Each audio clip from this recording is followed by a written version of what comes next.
How are you doing? It's always good to start with a stretch when you play. I like to play long notes and make sure that I have a nice connection to the up bow when I start, and just stretch out my body.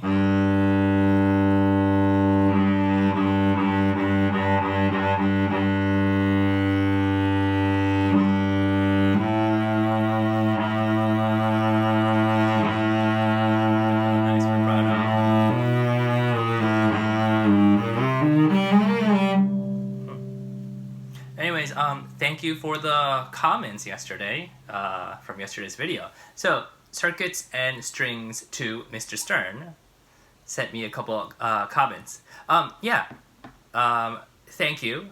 What a 5-string cello. 5-string cello came from the Baroque era. It's great for playing violin pieces down an octave. So, yes, I don't know the exact details on the 5-string cello or the Baroque cello. But, yes, in the Baroque times, which I guess it's like 1600s, right? They used to have 5-string cellos. I don't know if it was all, I don't know if it went down to 4, I don't know, I have to do some research about it. But yeah, there are people who play 5 strings. Of course, I'm not the only one in the world that plays a 5-string cello, because if that were true, then why would I be able to find a D string? A high E string, which is it's pretty popular. So there are pieces in the Baroque era. The very, very famous one is the J.S. Bach's Suite Number 6, written for cello. I think it was written specifically for the 5-string cello. I don't know the specifics of. I don't know the specifics of what the size was and all that stuff. But what is it?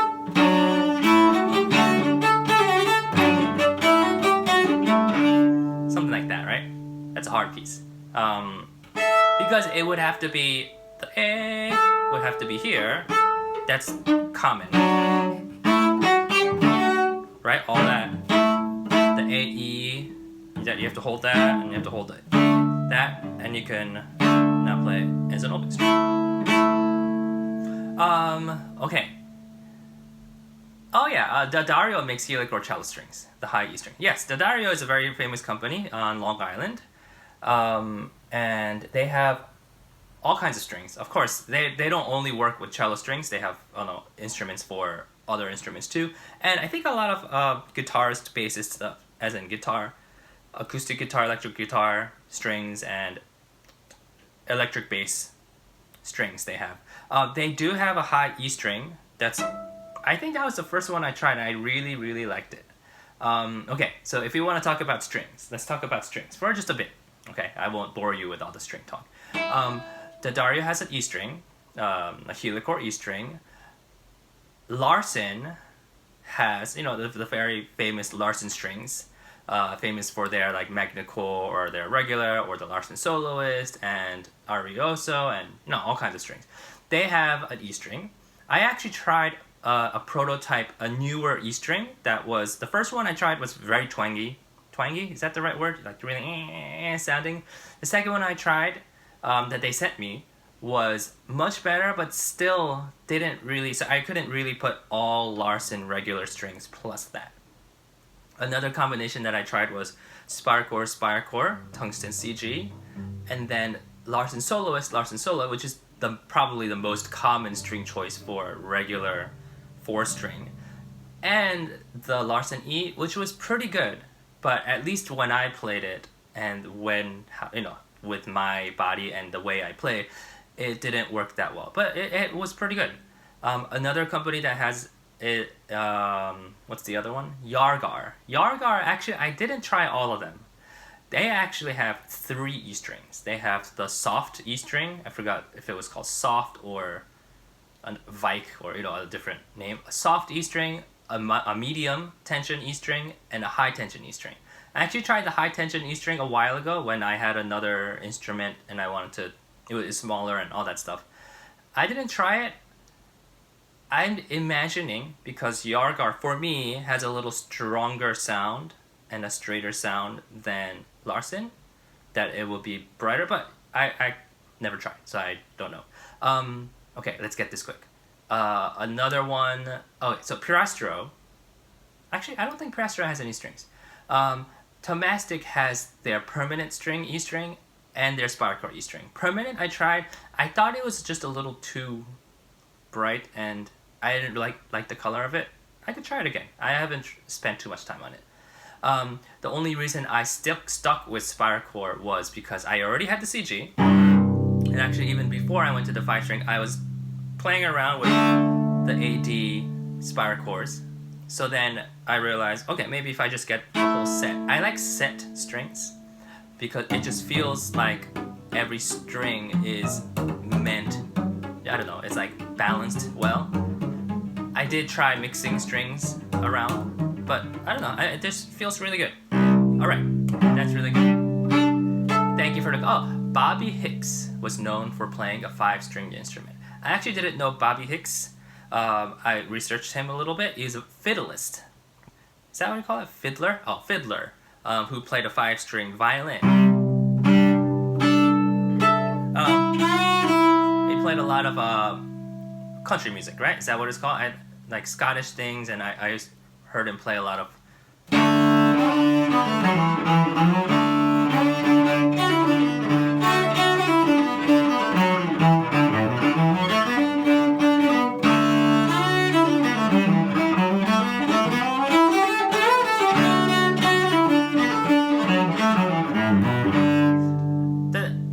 Actually, I didn't hear him play. I know usually 5-string violins or 5-string viola, whichever way you want to call it. It's the top 5 strings of a violin and a low C string, right? I think I saw in one of his interviews that, he was playing the regular 4-string violin, and then he had to play a lower harmony line, and it was just not low enough for the things he did. I don't know if he was talking about with a singer or with another violinist fiddler, but it makes sense. He said he just had the sound that he needed to get lower, and that's why he added it. I thought that was really interesting. I think it's similar to me. I wanted to play a cello, but I just felt like when I was playing, especially, melody things and jazz, when like the pianist is playing,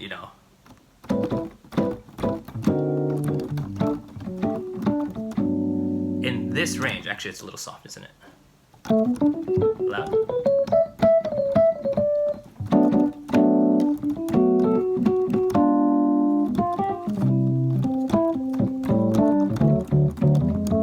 Right? So when the pianist is playing like this range, which is like the middle C range, I didn't really want to play lower than that because I felt like it just covered my sound. So I didn't want to go like,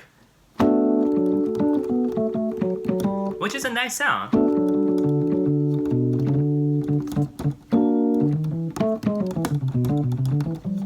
Which is nice sometimes, but then when I wanted to really stick out, I wanted to go,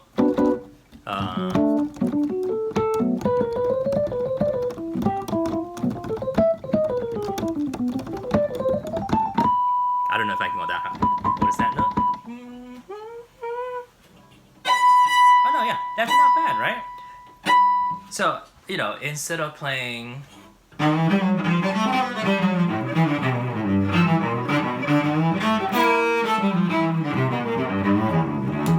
I think it sounds good when it's by itself. Sorry, 1 second. Let me put some rosin. But when it was getting intense and, like saxophonists when they play jazz, they go really high.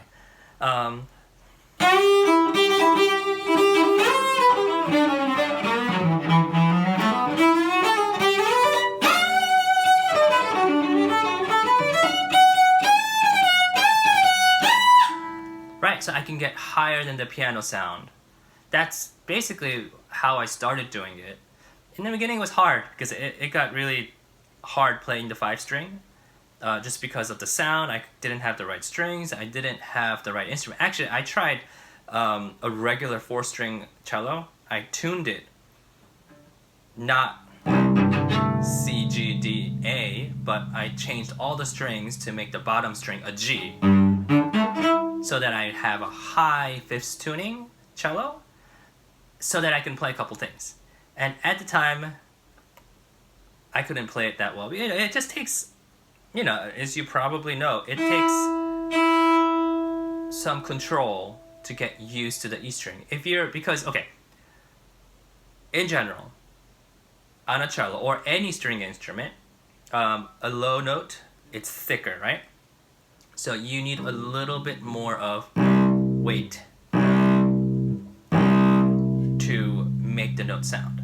So if you're a long-time cellist, you play a C string, you have this feeling of the C string that goes a little deep, right? So if I don't put any weight, it just won't sound deep enough. It would sound very...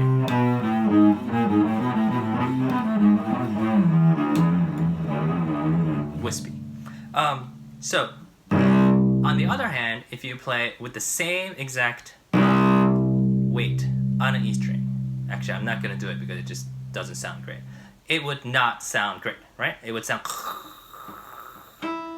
So, on the other hand, you have to lift up, or some people say less pressure, less weight, or just controlled weight, balance, to play that string.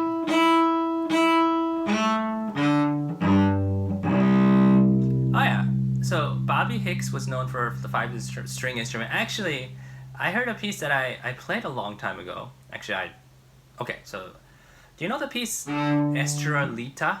I think it's by Ponce, or is it Ponce? I don't know. The Heifetz played it a lot. Very cute, very nice piece. This is a good practice for everyone, I think. You listen to it, or if there's something that you've heard before or got involved in. I was actually on a tour in Korea. I don't know when it was. A couple of years ago, 5 years ago, 6 years ago, with the Sejong soloist, and I was playing bass. And we played that piece a couple times for a concert. I think the violinist was Vadim Repin or something. And I'm trying to remember. I'm pretty sure it was a weird key, like it was like F sharp major or like D flat major or like something that was uncomfortable. So, but I heard Bobby Hicks play it in a different, like a country style.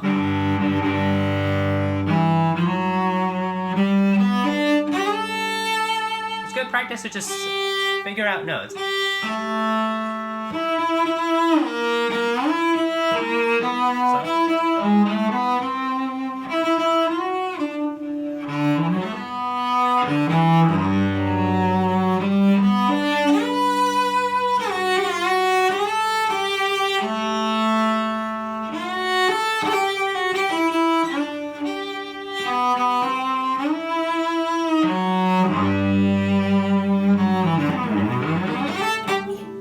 Okay, my strings are really sticky. So I have this problem that I've actually had since I started cello more. Maybe, I don't know what it is. My hands get really sticky. Maybe you have this too. It was so hard. I was playing an off-Broadway show. It was almost every single day. And each thing, it's like an hour and a half, 2 hours of straight playing.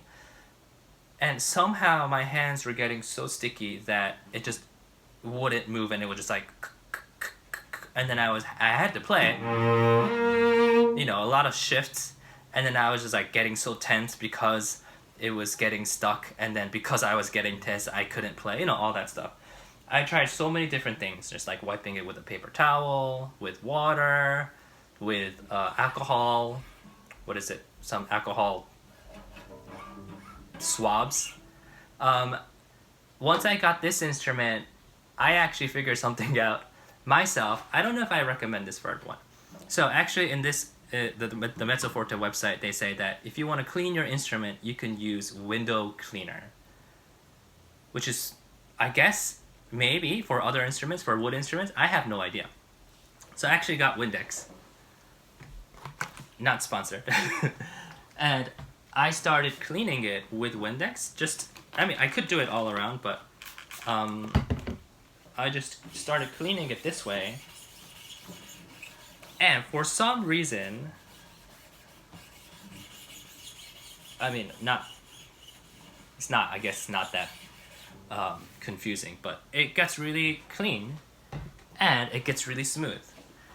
And it's kind of funny because, I said I tried many different instruments, many different strings. Spiral chord works really well. For spiral chord, at least the cello spiral chord strings, doing that, actually, you should wait for it to dry a little bit.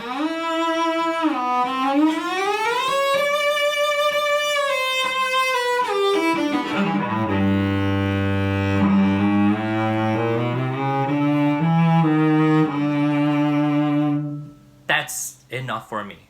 And that was one of the biggest things that changed my life, which, was so weird because it's not really the playing part, but it's more about, like preparing your instrument, preparing things, and kind of getting ready, like behind the scenes kind of thing.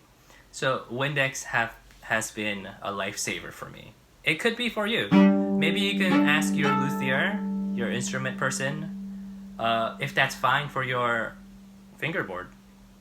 I actually don't know if this is good for the strings. It might be doing something weird, some chemical reactions, but it works for me. And I do have a carbon fiber instrument, so I don't think it damages it.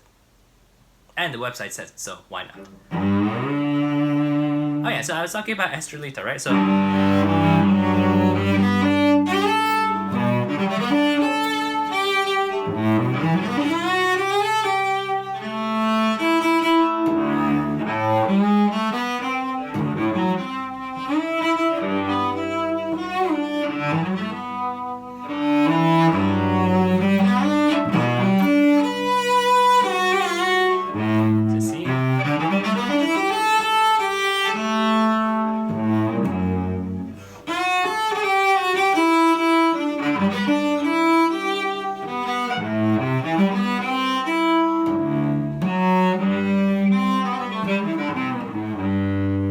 it's nice to just play songs that you hear, or even like, folk songs. Okay, I'm back. So, what was I talking about? Anyways, thank you for the comments. Circuits and Strings to Mr. Stern.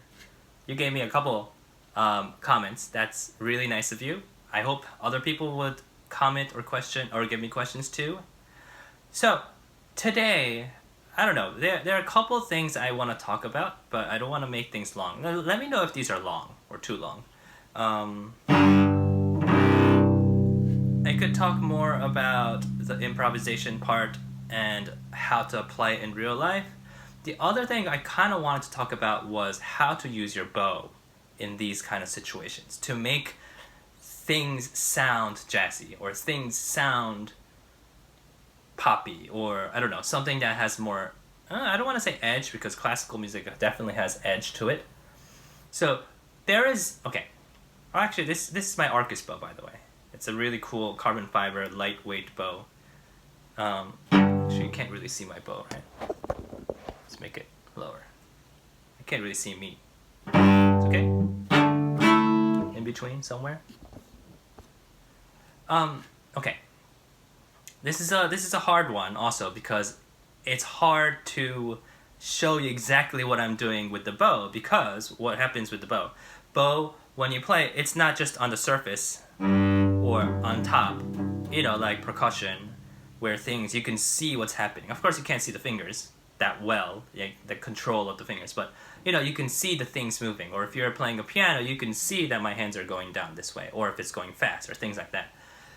On a cello, it's hard to show you the difference between this and this.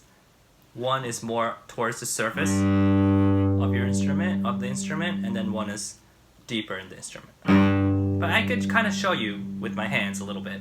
Okay, so let's say we're talking about the typical classical sound, okay? I don't want to generalize everything too much because of course there's so many different kind of nuances.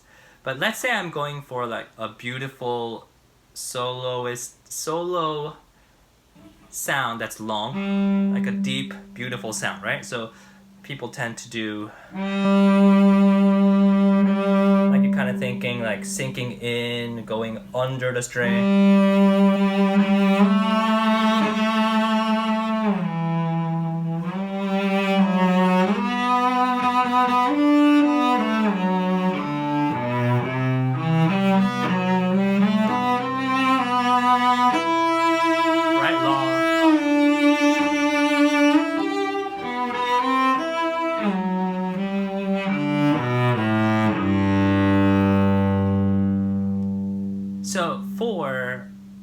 to make things jazzier, okay, you just have to imagine a sound that's different. And so the difference between, okay, so I'll give you a couple options, couple ways to think about. If you know a lot about singing, the difference between an opera singer and a theater singer, like someone who sings at a musical or musical style, like Broadway style / opera singing. You can't say what's better, right? It's just different. I feel like opera is more expansive. It's definitely louder, right? Because they have to fill the whole entire opera house, right? So they have this wah type sound, and then a Broadway star, I'm guessing, I don't know specifics, but they usually have microphones, or they have mics for them, so that they can get the small nuances that are close to them, right? So imagine you have a mic kind of close to you. You can talk to people like that. When you're whispering, you're really whispering. But in opera, if you're doing a whispering sound, your whisper has to be so big, right? So that's one. Or if you know saxophone, let's say you're going for a classical saxophone versus a jazz saxophone sound. I don't know the specific differences. I feel like it's like the reed or the setup or something like that. For me, a classical saxophone sound has this like hard sound that's very beautiful and long. What is that? What's that song?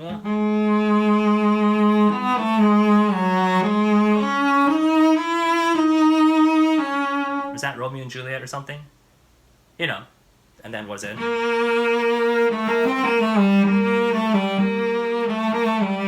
Right, bolero has saxophone too, right? That classical saxophone in orchestra, or just in general class, or a jazz saxophone sound, which is completely different in my opinion, like has that a little brassy sound, and that's like attack, right?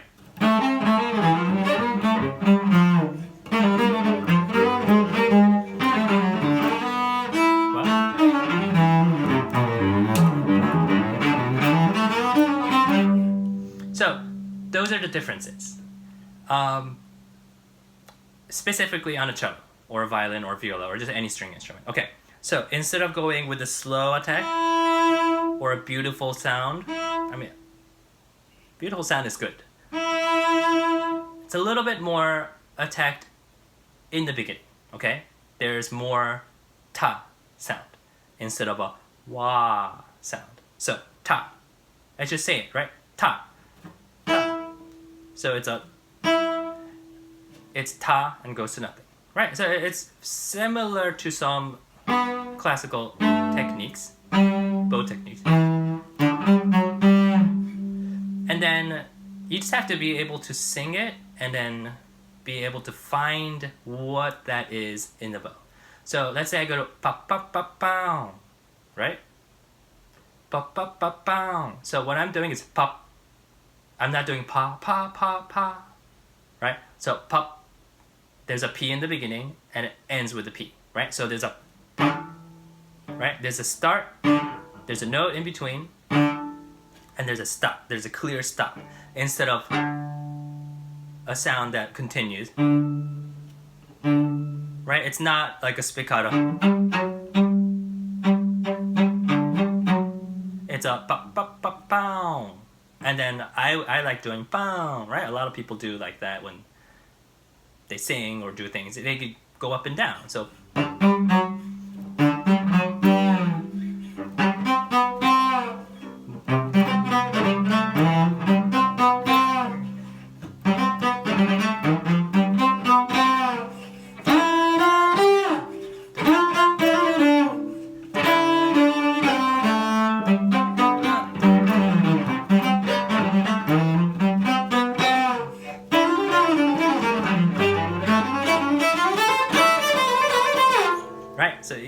if you could sing it, then you can play it. Just a small, idea for me, right? Because I've never learned jazz cello from anyone. This is just what I kind of figured out by myself. I like listening to trumpet players, to saxophone players, a lot of saxophone playing, right? Okay, so that's just a general, right? Is this too general for you? I don't know. In in jazz and pop, there's a lot of tut at the end, the stop at the end. Da da da da da da da da. Let's say that's a melody, right? I just made it up. Da da da da do da da da. Let's say it's like a.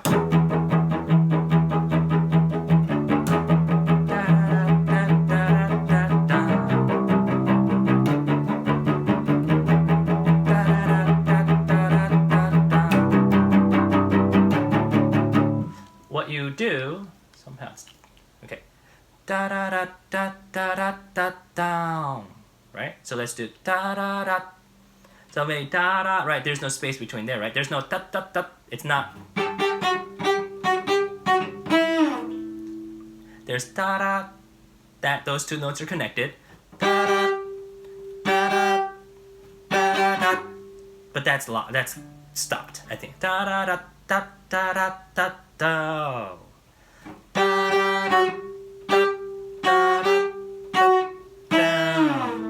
Right?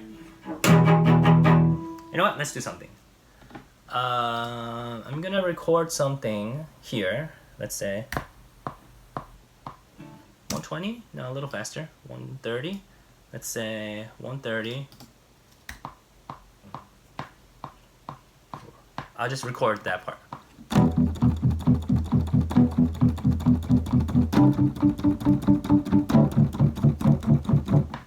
And then I'll just loop it, okay? So that we can listen to it and just have a backing track. That's eighth notes, just gonna quantize for now, okay? So we have this, okay? 3, 4, 2, 3, 4. Right? A little loud. Is it? I don't know.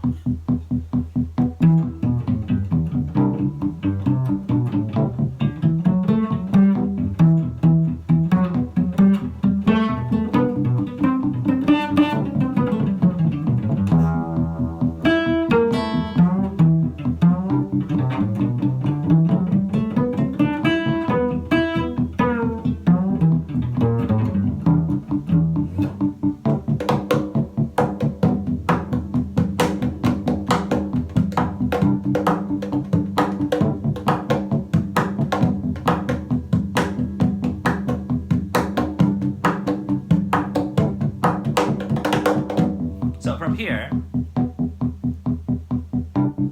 I'll play something that is a mistake, not a bad mistake, but something that classical players would do that kind of doesn't really fit this feel, okay?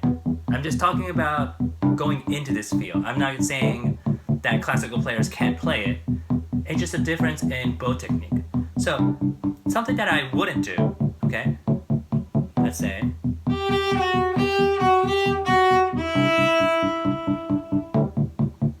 It's not bad. That's a more classical approach to this feel, which is fine, which is totally fine, and I like it. I'm talking about going into that genre, okay? Let's say this is like a rock beat.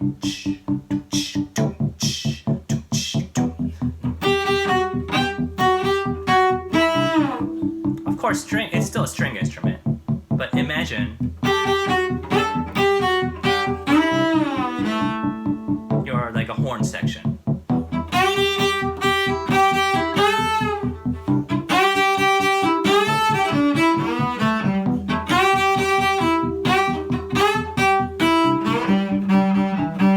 Is it soft?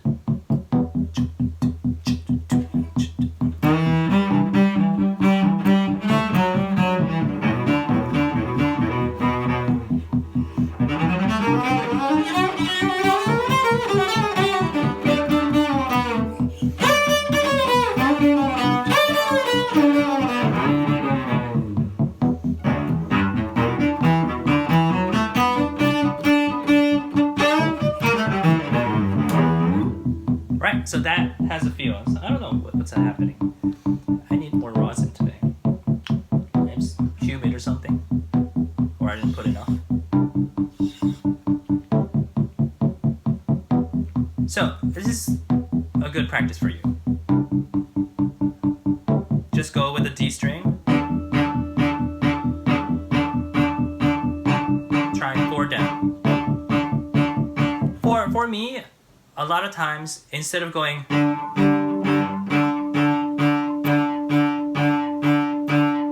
back and forth in one string, that doesn't really get that stop, that tongue at the end of a sound as much.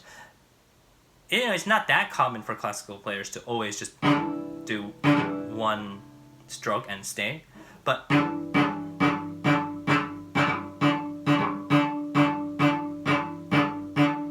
that's good practice for you. You can do the same thing.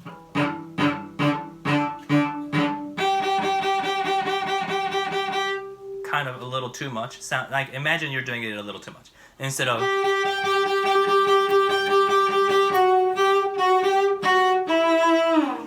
kind of put more weight. Ka ka ka ka ku da da da.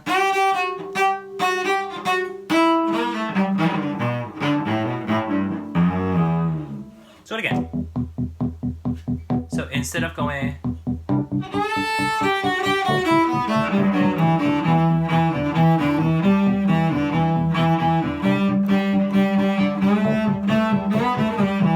I did it, but half. Trying to get it a little more smooth and classical approach, which is something that I wouldn't do.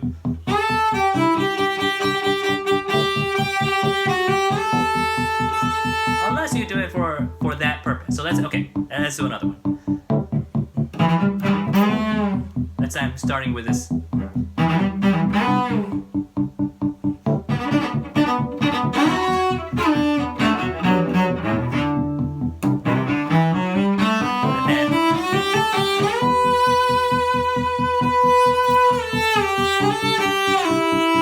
I can get that beautiful sound.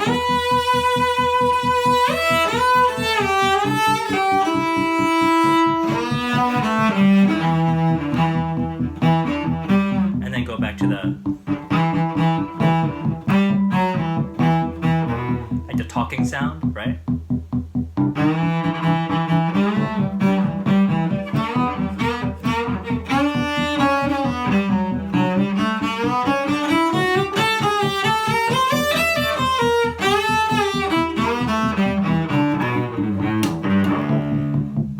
Alright, small ideas for that. The next thing that I want to talk about, do I have enough time? Is this too long? I don't know. But, because I kind of want to cover these things in one instead of trying to, forgetting it next time. Slurs. Slurs are very important on top of these articulations. I could divide these small bold tips separately and I could think about it a little more. But, okay, so we talked about those articulations. Whatever you hear in your voice or in someone else, a singer or a horn player or something, kind of follows that with your bow, right? So that's number one. Just use your ears for that. Second is, how saxophone players, especially, and when they're playing, like wind players, they have to think about their breath, right? So many, many times, if you're doing these kind of rock, pop, jazz related pieces, not everything is articulated at the beginning and slurred at the beginning. I'll give you an example, okay?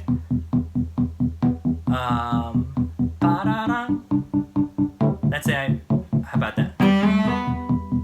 That's not a good example.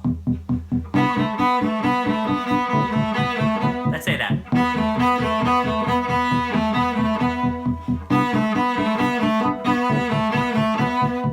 Just fine.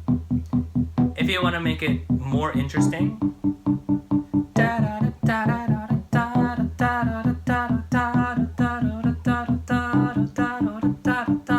okay, so let's just sing it, right?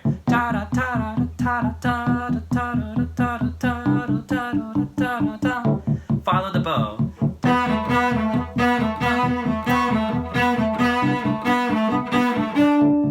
Right?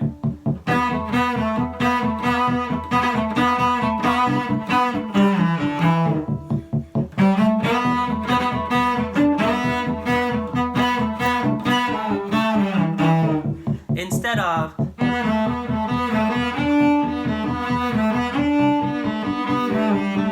is beautiful too.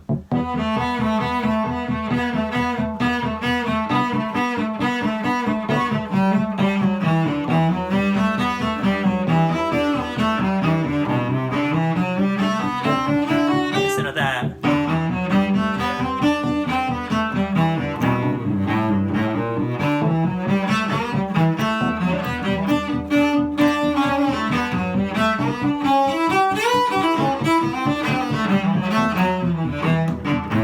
So you have to put your bow separately on the offbeats, on the syncopations, because that's kind of what gets it a little bit not so boxed in and not so just happy and nice, but instead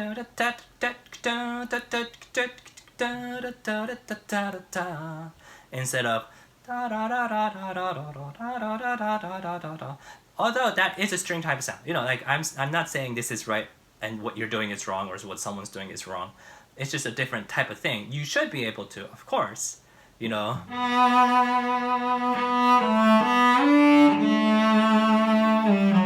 Right, so that's a nice.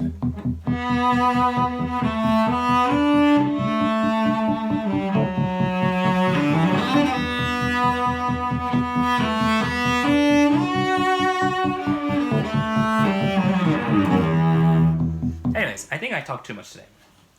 I think I said that yesterday too. So if you like this, let me know. Please like, subscribe. And I would love to hear from you, more comments, more questions, so that I can learn from you. I enjoy interacting with you because, you know, I'm usually, or, you know, musicians, not all musicians, a lot of people, I mean, especially these days, with the quarantine and the coronavirus, we're all home. And I'm practicing every day, and of course there's a lot to practice and I know what to practice, but why not have some input from other people too, so that I can learn things, I could watch things, I can listen. Oops, dropped my bow. I can learn from you. So anyways, hope you enjoyed this again and see you soon. Bye.